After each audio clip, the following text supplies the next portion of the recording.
Salut à tous. Vous savez, il existe deux sortes de suites de films cultes. Celle qui répare tout ce qui a été foiré précédemment, mais qui hélas foire encore. Et celle qui répare ce qui a été foiré précédemment, mais qui, à la surprise générale, s'avère être plutôt pas mal, voire même bonne. Et autant vous dire tout de suite, Ghostbusters Afterlife fait partie de la deuxième catégorie. Ghostbusters SOS Fantôme, réalisé en 1984 par Ivan Reitman, c'est un film culte et nous le savons déjà. Bill Murray, Dan Aykroyd, Harold Ramis, Ernie Hudson, Annie Potts, l'ectomobile, le bibette de Marshmallow, l'espèce de fantôme vert, je sais plus comment il s'appelle, la composition d'Elmer Bernstein, le générique de Ray Parker Jr., etc., etc., blablabla. Bref, tout ça, ça fait que SOS Fantôme fait partie des films cultes.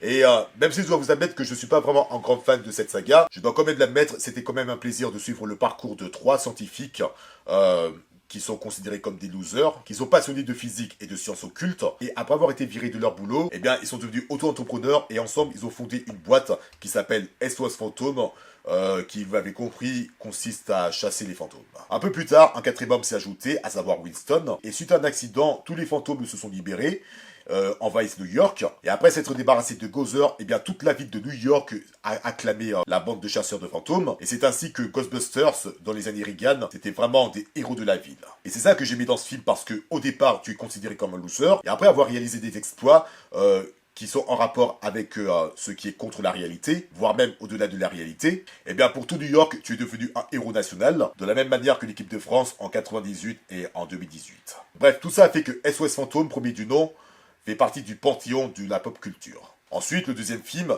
qui est évidemment moins bon que le premier opus, mais bon, il n'empêche que j'ai quand même gardé quelques souvenirs, notamment la Statue de la Liberté qui se promène à l'aide d'une manette Nintendo, ou un joystick Nintendo, je sais plus c'était quoi. Et voilà, je pense que c'est tout ce que j'ai retenu de ce film, donc je vais peut-être le revoir à l'occasion. Par contre, le pseudo-reboot de 2016, j'ai pas envie d'en parler, même si, bon, j'ai quand même aimé Kristen Wiig dans ce film. Et quand la bande-annonce du quatrième film de la franchise est sortie, eh ben, tout le monde était réticent, et je dirais même que tout le monde se fout de ce film, mais complètement, parce qu'encore une fois, on pensait avoir affaire à un énième film qui, comme je vous l'ai dit précédemment, a essayé de corriger le faux pas de la franchise, comme ça a été le cas pour Terminator Dark Fate, et du coup, je m'étais montré appréhensif, et je suis allé voir ce film, et à mon grand étonnement, franchement, c'était une bonne surprise. Bien évidemment, ça ne vaut pas le premier opus, mais je pense que cette suite, SOS Fantôme, l'héritage, fait vraiment honneur au premier film.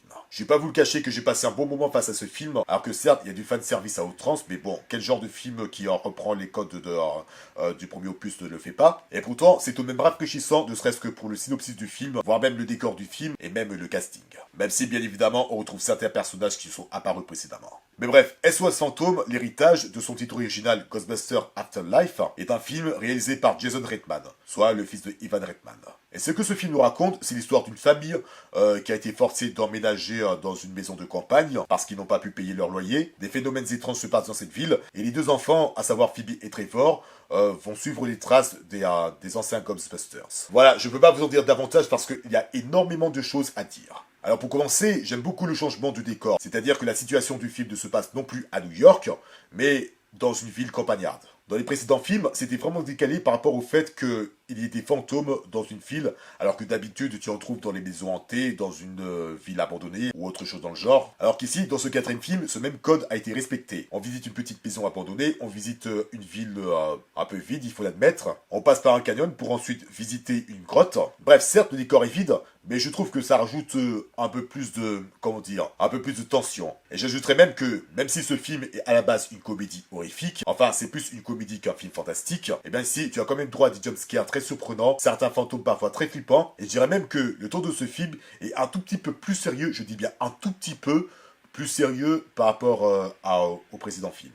Ensuite, au niveau du casting, c'est vraiment du tout bon. La plupart des assidus de Ghostbusters savent déjà que Harold Ramis est décédé depuis 2014. Et alors, ce que Jason Reitman a fait, eh ben, il a fait ce film exprès pour lui. Il a voulu le dédicacer en mettant pour personnage principal les petits-enfants des Gunspranglers, comme Phoebe, interprétée par McKenna Grace, et Trevor, interprété par Finn Wolfhard. Et d'ailleurs, c'est marrant parce que Finn, c'est le même gamin qui a joué dans Stranger Things, et qui dans la saison 2 s'est déguisé en un Ghostbusters. Coïncidence? Peut-être pas. Bref, j'ai beaucoup apprécié les petits enfants d'Egon, surtout la petite fille, franchement, elle était vraiment bien. À l'instar de son grand-père, c'est une geek passionnée de science, un peu bizarre, mais bon, c'est une future savante. C'est vraiment son grand-père tout craché, elle en a vraiment dans la caboche, elle est vraiment courageuse, on prend plaisir à la suivre, en train de suivre les traces de son grand-père. Et en plus, elle vit une petite romance, enfin, je sais pas si c'est vraiment une romance, avec un camarade de sa classe qui s'appelle Podcast, et qui va figurer, disons-le tout de suite, parmi les nouveaux Ghostbusters. Et ce que je trouve intéressant avec ce genre de film, c'est-à-dire un film qui met en avant des enfants qui vivent leurs aventures, comme par exemple les autres films de même genre des Goonies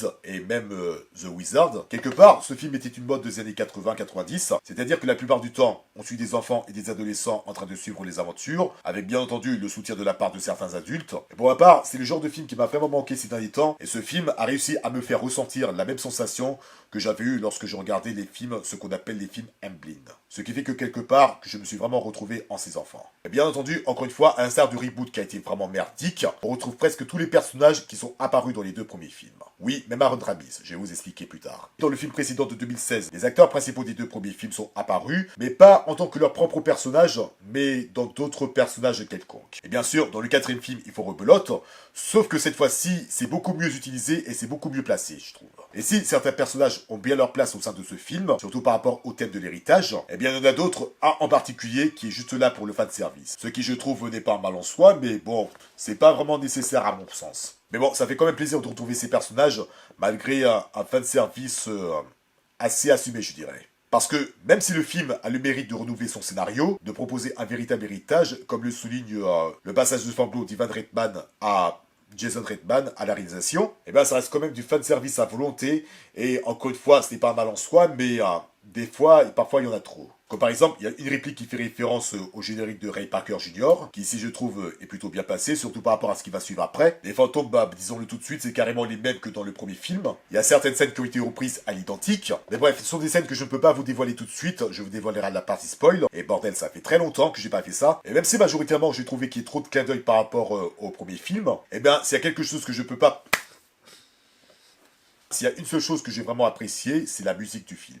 Alors certes, ce n'est plus le même compositeur, mais on retrouve quand même la musique, la même ambiance musicale du premier film. Quand tu écoutes les compositions, tu as vraiment l'impression d'être dans un film de fantômes, sans pour autant avoir des sonorités clichés dans le genre ouh. Non, c'est une musique qui a vraiment un ton très sombre, même si ça fait un peu plus dans le genre un métis-pop de films fantastiques, de films noirs et même de comédie. Mais bref, avec ce film, Ghostbusters Afterlife, j'ai trouvé l'ambiance musicale du premier film, et franchement, c'est vraiment un bon point pour moi. Bon, je pense que c'est tout ce que j'ai à dire pour l'instant de Ghostbusters Afterlife. Donc, vous l'avez compris, c'est une bonne surprise. Pour la première fois et depuis très longtemps, on a affaire à un film qui fait vraiment justice au premier opus, qui fait vraiment oublier la pseudo-suite qu'a été le film de 2016. Ça raconte pas mal de choses par rapport au thème de l'héritage, que ce soit au niveau de la réalisation, au niveau du scénario du film. Les acteurs ne s'en sortent pas trop mal, et mention spéciale à McKenna Grace, qui encore une fois est magnifique dans ce film. Et voilà, avec ce film, j'ai retrouvé pas mal de sensations que j'ai ressenties auparavant, à savoir un film Endling, un teenage movie, encore une fois, du même genre que les Goonies, et même Chérie, j'ai rétréci les gosses. Faites-moi penser à faire une critique de ce film d'ailleurs. Et voilà, Ghostbusters Afterlife, c'est une bonne surprise, et franchement, je vous le recommande sincèrement. Et voilà, du coup, sur ce, attention partie spoiler, c'est parti. Ok, alors, la première chose que j'ai vraiment appréciée, c'est la manière dont ils ont traité le personnage d'Egon. Si, dans le reboot de 2016, il y avait une statue à son effigie, et bien dans ce film, Afterlife, au début du film, on le voit à peine, mais bon, on a tous compris que c'était Egon. Et comme par hasard, à la scène finale, il est apparu en tant que fantôme afin de soutenir Phoebe. À l'instar de Sangoku et Sangohan qui font le camia final contre Cell.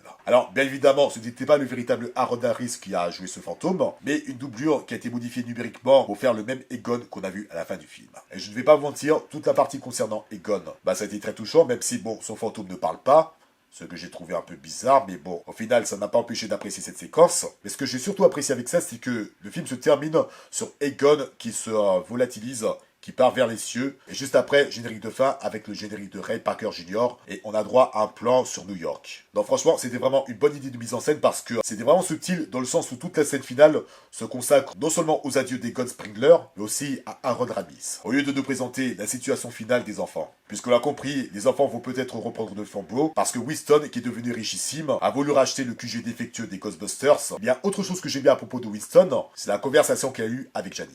Quand tu regardes ces personnages assis à une table, tu as vraiment l'impression d'avoir affaire à une retrouvaille de vieux camarades qui se racontent tout ce qui s'est passé depuis leur séparation. Non, ces séquences-là, ça m'a fait vraiment plaisir. Et pour finir avec les anciens Ghostbusters, ce que j'ai aimé, c'est que, comme je vous l'ai dit, il y a une référence au générique de Ray Parker Jr. Phoebe, qui était en prison, a voulu donner un coup de fil à Ray, qui est devenu gérant d'un atelier suite à la séparation brutale des Ghostbusters. Il y a un flic qui lui demande Who you gonna call? Et juste après, c'est Ray qui répond au coup de fil en question. Et un truc que j'ai trouvé vraiment intéressant à propos des anciens Ghostbusters, et promis, j'arrête. Si, dans les deux premiers films, on a vu les 4 Ghostbusters soudés, comme une famille, comme une véritable équipe, eh bien, entre les événements du deuxième film et ceux du quatrième film, eh bien, finalement, ça ne s'est pas passé aussi bien que prévu parce que, bon, au temps des années Reagan, comme ils s'appellent, c'était le bon vieux temps où il y avait des fantômes qui circulaient partout, et au bout d'un moment, il n'y a plus de fantômes, ce qui a causé la banqueroute, et suite à ça, ils se sont séparés brutalement et chacun a pris des chemins différents. Donc voilà, ça c'était vraiment intéressant, les années Reagan, c'était vraiment l'heure de gloire des casseurs de fantômes, et juste après, ils ont carrément tombé dans l'anonymat. Ensuite, pour revenir sur les clins d'œil rapidement, bah, comme je vous l'ai dit, il y en a quelques-uns que j'ai aimés et d'autres que j'ai pas aimés. Dans la catégorie des appréciables, il y a bien entendu le Bibette Dom Marshmallow qui ici est présenté en modèle réduit et multiplié par une centaine en plus. La référence au générique de Ray Parker Jr. La fameuse scène où Gozer demande à Ray si c'est un dieu ou pas. Et dans la catégorie des moins appréciables, je vais être très rapide, il y a des scènes qui ont été reprises du 1. Le complot qui se transforme en Cerbère, l'apparition de Goober, qui ici est interprété par Olivia Wilde. Voilà, en gros, toute la partie avec Goober, bah, ça a été quasiment repris du premier film. Et pour moi, ça fait un peu tâche. C'était certes un fanservice qui s'assume, et je sais pas, quand je regarde ça, ça me rappelle de très mauvais souvenirs. Mais bon, dans le fond, ça ne m'a quand même pas empêché d'apprécier ce film, parce que ce film est bien, disons-le. C'est un film qui raconte pas mal de choses, notamment l'héritage, la remémoration des heures de gloire, le magnifique hommage à Ron Ramis, la presque même ambiance musicale que le premier film, et voilà quoi, SOS Fantôme, l'héritage, aussitôt sous-estimé, mais finalement approuvé. Et voilà mes chers amis, cette critique est à présent terminée, donc j'espère qu'elle vous a plu. Abonnez-vous à cette chaîne, likez, partagez, dites-moi ce que vous en pensez dans les commentaires. Suivez-moi également sur Instagram, et on se retrouve très vite pour une nouvelle critique, et croyez-moi, il y en aura beaucoup, vous n'êtes pas prêts. Mais en attendant, portez-vous bien. Ciao.